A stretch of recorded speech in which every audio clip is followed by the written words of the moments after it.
Hi, this is Ben, and welcome to another video about strippers. Yes, the exciting ones that you're likely to use all day, every day. We're talking today specifically about Cat 5 and Cat 6 strippers, and I've got three different examples here for you. The first is the little one here, which is the HT318, a little Taiwanese-made basic stripper. You've probably seen 1,000 of them out and about. And this one's got a 110 or 88 type termination tool right up the top as well. And you can see for yourself, there's not much to it. There's just a little lever arm on the side. Oh yes, if it focuses in, let's try that again. There you go. Little lever arm, and you've got some different hole sizes in here depending on the cable that you want to use. Up from that one, you've got the 15015C, which is a little Platinum Tools cable stripper. Again, this is a fully automatic one, so there's nothing to adjust, nothing to set. The cable goes through the little hole on the side. There's a little cable guide, and that's about it. And last, and certainly not least, is my favorite, which is the, well, I call it the Cyclops 2. It's the 15010C. This one is kind of unusual, unique, English made. You can see around the outside here there's a strip. This is basically a rubber belt, and the unit itself sort of pops open that way, and you can see there's the blade in the back of it from there. It's got two directions to rotate in, maximum and minimum, depending on the type of cable you're using and the thickness of the cable for it. But the rubber allows this thing to sit nice and lightly on the cable itself, so it's very rare to get a bad cut with this little one. So let me show you how these work with a few different cables. First I want to start with, this is a basic Cat 5 cable, standard one. Take our cheapy little tool here, put this into the second hole, rotate around a couple of times, that's it, job's done. Same thing with the second tool, put this in and through the slot on the side, from there, rotate around a couple of times, you can feel it go loose, that's it, cable comes off, no problem. And then the last one here, we're going to use this on minimum setting, so all you do is press and slide with your thumb, push the cable through. Obviously it wouldn't normally have all this extra crap on it, and if we look for the minimum side of this, we're rotating it this way, 1, 2, release, and out it comes.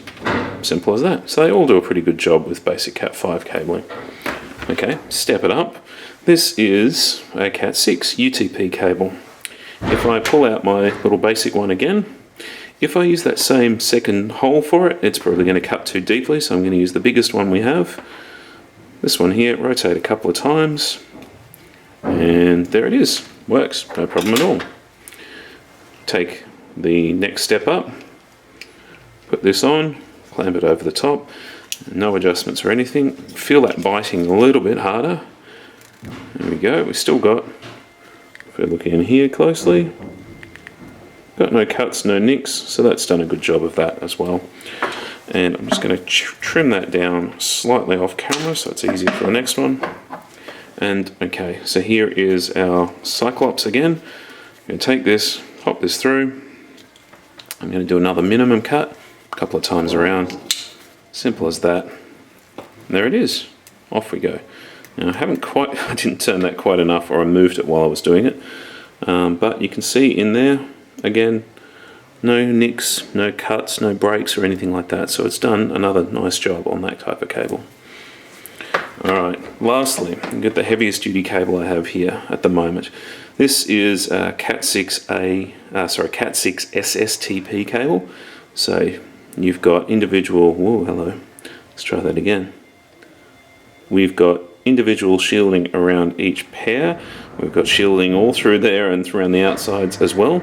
If I try to do this one with my little economy tool, I'll be interested to see what happens. Yeah, I can feel that biting, and I've cut a whole heap of other stuff away from the outside that I might actually want, so that's not much use to me.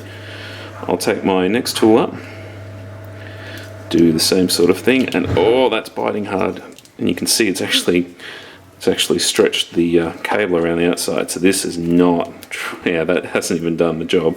So that one is definitely not rated for this kind of heavy duty cable. Alright, just cut the end off again so it's nice and clean. And now let's take my Cyclops, put this through, we'll go for a minimum cut to start off with. Do that, and there we go. And again, I've not quite turned it enough times, but you can see that none of those fibers are cut. Everything is as it was when the cable was originally put through. I keep trying to do that out of focus, but I'm trying to make it nice and close for you to see. But yeah, so nothing's cut, nothing's stripped except what I wanted it to be.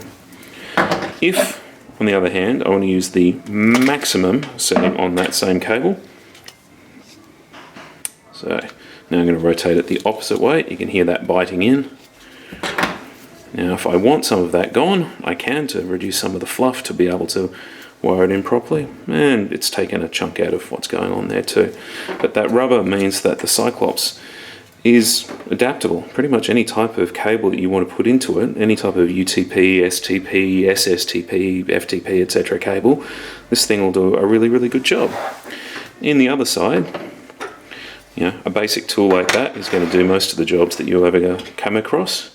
And if all you do is a bit of Cat 5 and Cat 6 and need something that you don't mind gets stolen from your tool bag, then I would suggest grabbing a couple of these, making them visible, and hide that one away from everybody else. Alright, I hope you found that useful. Take care.